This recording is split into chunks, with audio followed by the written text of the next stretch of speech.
26 जनवरी 2026 को पूरे छत्तीसगढ़ में गणतंत्र दिवस अत्यंत उत्साह, गौरव और शांति के वातावरण में मनाया गया। इस वर्ष का गणतंत्र दिवस राज्य के इतिहास में एक विशेष उपलब्धि के रूप में दर्ज किया गया, क्योंकि बस्तर अंचल के नक्सल प्रभावित 41 से 47 गांवों में पहली बार स्वतंत्रता के बाद राष्ट्रीय ध्वज तिरंगा फहराया गया। वर्षों तक नक्सली हिंसा और भय के साए में रहे इन गांवों में पहली बार खुलकर गणतंत्र दिवस का आयोजन किया गया।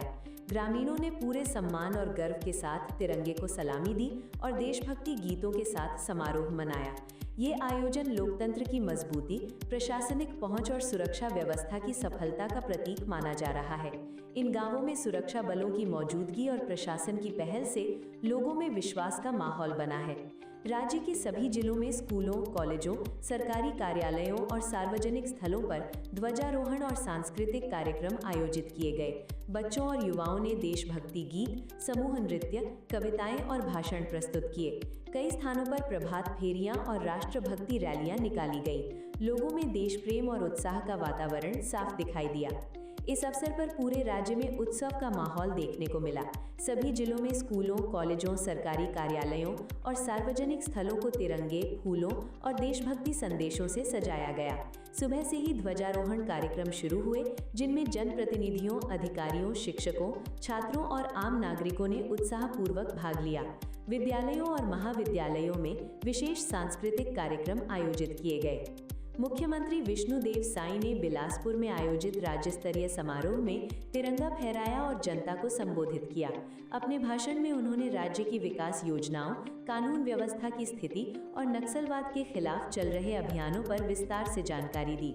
मुख्यमंत्री ने कहा कि छत्तीसगढ़ अब शांति, स्थिरता और विकास के रास्ते पर तेजी से आगे बढ़ रहा है। उन्होंने कहा कि सरकार का लक्ष्य है कि प्रत्येक नागरिक तक विकास की योजनाओं का लाभ पहुंचे और अंतिम व्यक्ति तक शासन की पहुंच सुनिश्चित हो।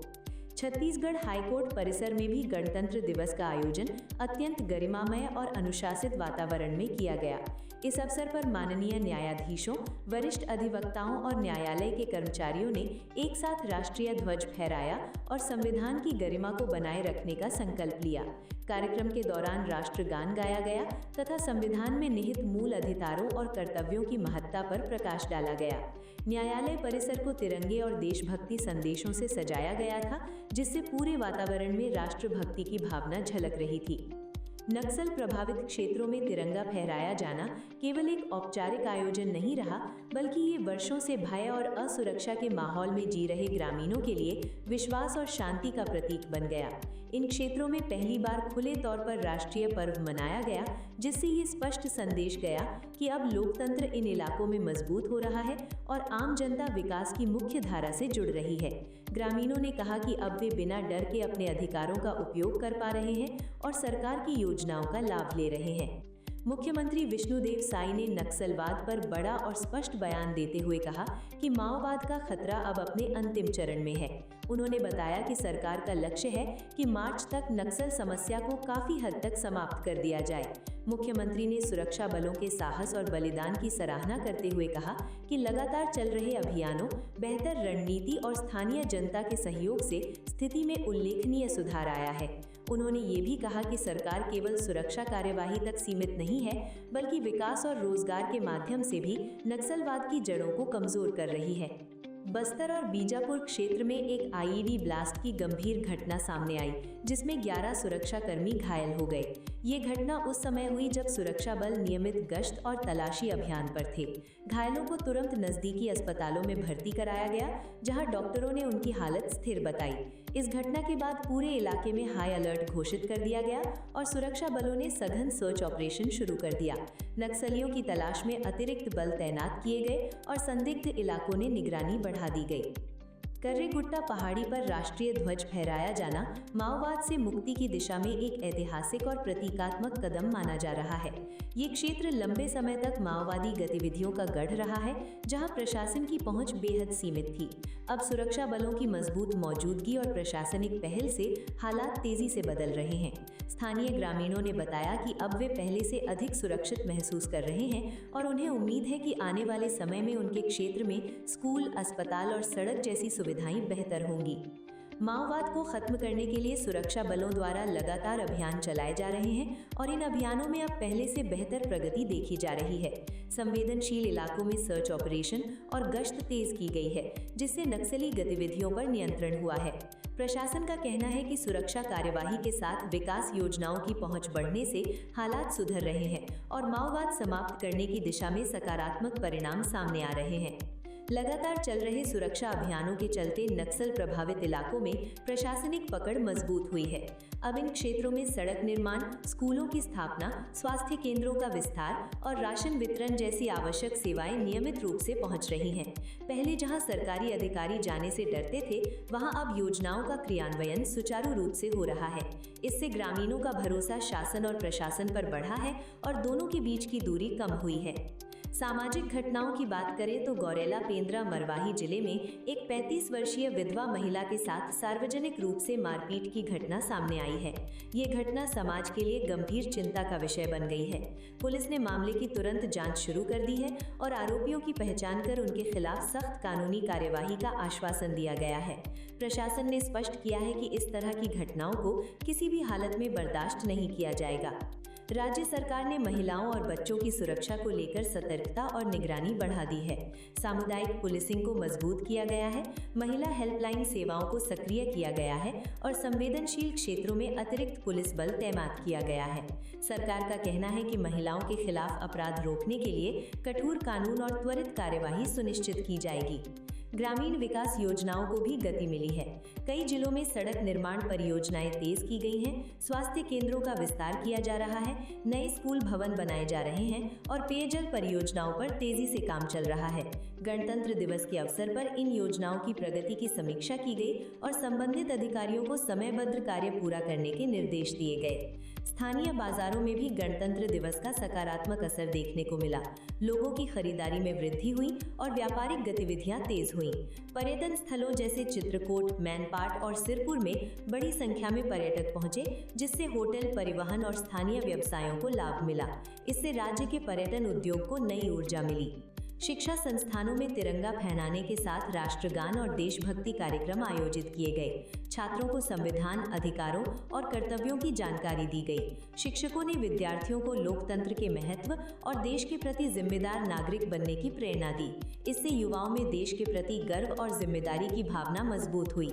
ऊर्जा और नीति के क्षेत्र में छत्तीसगढ़ राज्य विद्युत नियामक आयोग ने ग्रुप और वर्चुअल नेट मीटरिंग नियमों को लेकर विस्तृत दिशा निर्देश जारी किए हैं। इन नियमों से सौर ऊर्जा को अपनाने में आसानी होगी और उपभोक्ता अपनी अतिरिक्त बिजली को ग्रिड में भेजकर लाभ प्राप्त कर सकेंगे। इससे राज्य में नवीकरणीय ऊर्जा को बढ़ावा मिलेगा। सरकार का मानना है कि ऊर्जा क्षेत्र में लागू किए गए नए नियमों से उद्योगों और घरेलू उपभोक्ताओं को प्रत्यक्ष आर्थिक लाभ मिलेगा। इन नीतिगत सुधारों के तहत सौर और अन्य नवीकरणीय ऊर्जा स्रोतों को बढ़ावा दिया जा रहा है, जिससे बिजली की लागत में कमी आएगी और उपभोक्ताओं को स्थायी समाधान मिलेगा। सरकार का कहना है कि इन नियमों से राज्य की ऊर्जा नीति और अधिक मजबूत होगी और बिजली उत्पादन में आत्मनिर्भरता की दिशा में छत्तीसगढ़ तेजी से आगे बढ़ेगा। इसके साथ ही पर्यावरण संरक्षण को भी बल मिलेगा, क्योंकि स्वच्छ ऊर्जा के उपयोग से कार्बन उत्सर्जन में उल्लेखनीय कमी आएगी और प्रदूषण स्तर को नियंत्रित किया जा सकेगा। प्रशासनिक स्तर पर सरकार ने गणतंत्र दिवस के शांतिपूर्ण और सुरक्षित आयोजन के लिए सुरक्षा व्यवस्था को सर्वोच्च प्राथमिकता दी। पूरे राज्य में पुलिस, होमगार्ड और प्रशासनिक अमला पूरी तरह सतर्क रहा। प्रत्येक जिले में कंट्रोल रूम स्थापित किए गए, जहां से कानून व्यवस्था पर 24 घंटे नजर रखी गई। संवेदनशील क्षेत्रों में अतिरिक्त सुरक्षा बलों की तैनाती की गई और नियमित गश्त बढ़ाई गई। अधिकारियों को स्पष्ट निर्देश दिए गए थे कि किसी भी अप्रिय घटना की स्थिति में त्वरित कार्रवाई की जाए। नए सुरक्षा कैंपों की स्थापना से नक्सल प्रभावित क्षेत्रों में रहने वाले लोगों का आत्मविश्वास काफी बढ़ा है। पहले जहां ग्रामीण भय के वातावरण में जीवन व्यतीत करते थे, वहीं अब वे खुद को अधिक सुरक्षित महसूस कर रहे हैं। इन क्षेत्रों में प्रशासनिक उपस्थिति मजबूत होने से विकास कार्यों में तेजी आई है। सड़क निर्माण, स्कूल और स्वास्थ्य केंद्रों की स्थापना जैसे कार्यों में ग्रामीण भी सक्रिय रूप से सहयोग कर रहे हैं। इससे प्रशासन और आम जनता के बीच विश्वास का रिश्ता मजबूत हुआ है और दोनों के बीच दूरी कम हुई है। राज्य सरकार ने सामाजिक और आर्थिक विकास को अपनी प्राथमिकताओं में शीर्ष स्थान दिया है। स्वास्थ्य सेवाओं के विस्तार के लिए ग्रामीण और दूर दराज के इलाकों में नए अस्पताल और उप स्वास्थ्य केंद्र खोले जा रहे हैं। शिक्षा के क्षेत्र में स्कूलों की आधारभूत संरचना को मजबूत किया जा रहा है और डिजिटल शिक्षा को बढ़ावा दिया जा रहा है ताकि ग्रामीण बच्चों को भी गुणवत्तापूर्ण पढ़ाई मिल सके। बैंकिंग सेवाओं के तहत गाँव में बैंक शाखाएं, ATM और डिजिटल भुगतान की सुविधाएं बढ़ाई जा रही हैं, जिससे लोगों को आर्थिक लेन देन में आसानी हो रही है और सरकारी योजनाओं का लाभ सीधे उनके खातों तक पहुंच रहा है। 26 और 27 जनवरी को घटित घटनाओं को लेकर स्थानीय प्रशासन ने समीक्षा बैठक आयोजित की।